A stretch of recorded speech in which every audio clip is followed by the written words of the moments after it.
अस्सलाम वालेकुम everyone, welcome back to my channel. आज हम सॉल्व करने जा रहे हैं BT 101 की GDP। तो सबसे पहले हम इसका क्वेश्चन रीड आउट कर लेते हैं। How balanced polymorphism in human population with sickle cell anaemia protect them from malaria. मतलब हमने इसमें फोकस करना है कि बैलेंस पॉलीमॉर्फिज्म क्या होता है और वो किस तरह से सिकल सेल एनीमिक पेशेंट में प्रेजेंट होता है। मतलब ये कंडीशन पाई जाती है बैलेंस पॉलीमॉर्फिज्म की, और फिर जब सिकल सेल एनीमिक पेशेंट में वो चीज़ पाई जाती है तो वो किस तरह से उनको मलेरियल डिजीज़ से प्रोटेक्ट करती है। और इस क्वेश्चन का आंसर ये जो फाइल आपके पास सामने आपको नज़र आ रही है ये आपको डिस्क्रिप्शन में मिल जाएगी, लेकिन क्योंकि ये सिर्फ एक गूगल से या आपको हेल्प के लिए मिल रहा है, तो अब जब आपका कॉन्सेप्ट क्लियर हो जाएगा तो इसमें आप चेंज करके इसके आंसर को खुद भी लिख सकते हैं।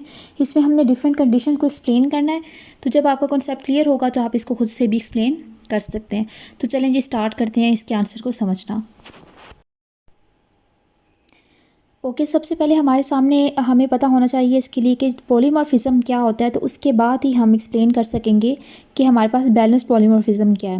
तो पॉलीमॉर्फिज्म एक ऐसी हमारे पास कंडीशन है जिसमें poly means many, morph mean shapes, या आप कह लें कि इसमें डिफरेंट आपके पास टाइप्स आ जाती हैं। जब किसी एक ट्रेट को हमें एक्सप्लेन करने के लिए डिफरेंट अलील्स हमारे पास या टू अलील्स या मल्टीपल अलील्स किसी एक लोकस पे प्रेजेंट होती हैं तो उसको हम पॉलीमॉर्फिज्म कहते हैं। इसमें अब दो कंडीशंस होती हैं, कुछ इसमें हेट्रोजाइगस कंडीशन होती हैं। मतलब हेट्रोजाइगस का ये है कि डिफरेंट अलील्स, एक डोमिनेंट एक रिसेसिव, सेम लोकस पे प्रेजेंट हो। फॉर एग्जांपल एक ए है दूसरी ए है, इस तरह से ये हेट्रोजाइगस हो गई। और अगर दोनों ही हमारे पास सेम है तो ये होमोजाइगस कंडीशन है, इतना तो हमें पता है। तो इस तरह से डिफरेंट या मल्टीपल अलील्स हों और वो प्रेजेंट हों सेम लोकस पे और डिफरेंट रेट्स को मतलब वो शो करें।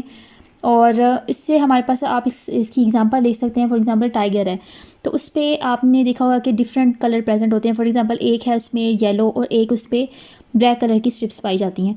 तो आपको पता है कि दोनों डिफरेंट कलर्स हैं तो इसकी डिफरेंट एलील्स होंगी, लेकिन दोनों स्ट्रेट स्किन कलर को शो करेंगे तो दोनों सेम लोकस पे प्रेजेंट होंगी।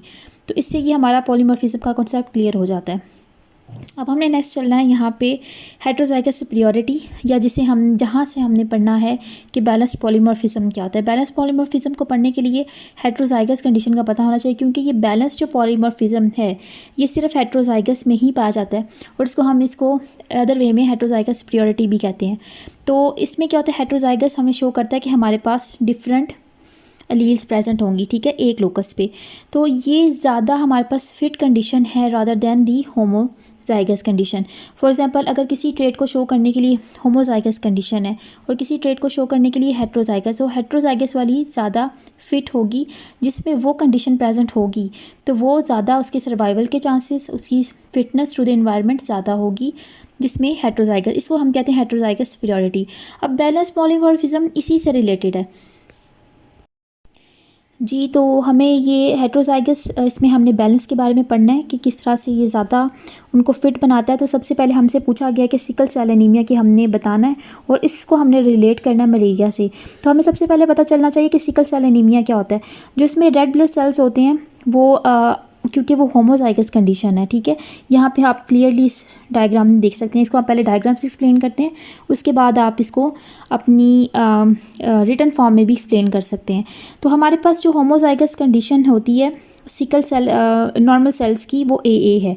और इसी तरह से अगर आप यहाँ पे देखें तो होमोजाइगस कंडीशन है small a for sickle cell. जो हमारे रेड ब्लड सेल्स हैं उससे अपनी शेप चेंज करके सिकल की फॉर्म में आ जाते हैं, जिसकी वजह से वो हीमोग्लोबिन को कैरी नहीं कर पाते हैं। ये बेसिकली डिजीज़ है, और जिसमें ये प्रेजेंट होती है उसमें ब्लड की डेफिशिएंसी हो जाती है, क्योंकि उसमें ऑक्सीजन कैरी नहीं कर पाते रेड ब्लड सेल्स। अब आप देख सकते हैं कि दोनों तरफ हमारे पास होमोजाइगस कंडीशन है और सेंटर में यहाँ पे हेट्रोजाइगस है। तो हम यहाँ पे सिकल सेल एनीमिया के जो पेशेंट है उसको हम लोग होमोजाइगस कहेंगे, और इसमें हमारे पास ये वाली एलील्स होंगी बीटा एस और बीटा एस। दूसरी तरफ जब हम लोग एनीमिया के पेशेंट्स को देखें, ठीक है, तो उसमें होमोजाइगस कंडीशन ये है, ठीक है। अब इससे हमें पता चलता है कि दोनों जो होमोजाइगस हैं हमारे पास, चाहे वो सिकल सेल है चाहे वो मलेरिया के पेशेंट्स का है, तो उनके पास हमारे पास same genes present, same alleles present है।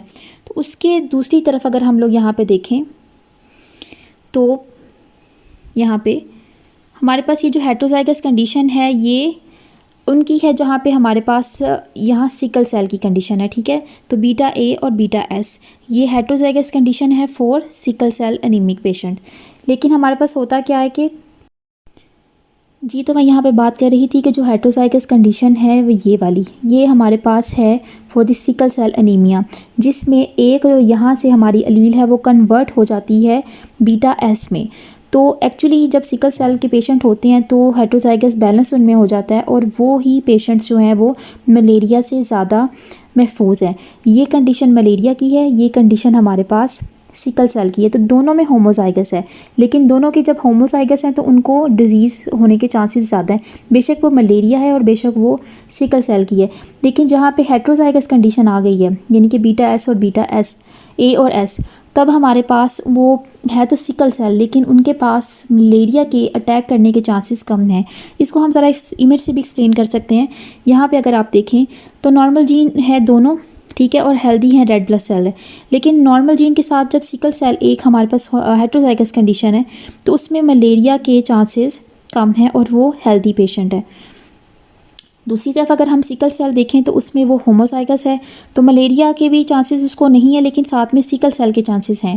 तो इससे हम एक्सप्लेन कर सकते हैं इस क्वेश्चन को कि जब दोनों तरफ हमारे पास होमोज़ाइगस की कंडीशन होती है, जैसे कि मलेरिया हो जाए या सिकल सेल हो जाए, तो उस दोनों में हमारे पास वो फिट नहीं है। लेकिन जब ही वहाँ पे हेट्रोज़ाइगस कंडीशन आती है तो वो दोनों लिहाज से फिट है कि ना तो उसको उतना ज़्यादा मलेरिया अटैक करेगा और ना ही उसमें सिकल सेल की प्रेजेंस होगी। तो इससे हम अपने क्वेश्चन को एक्सप्लेन कर देंगे डिफरेंट फैक्टर्स इसमें एक्सप्लेन करने के बाद।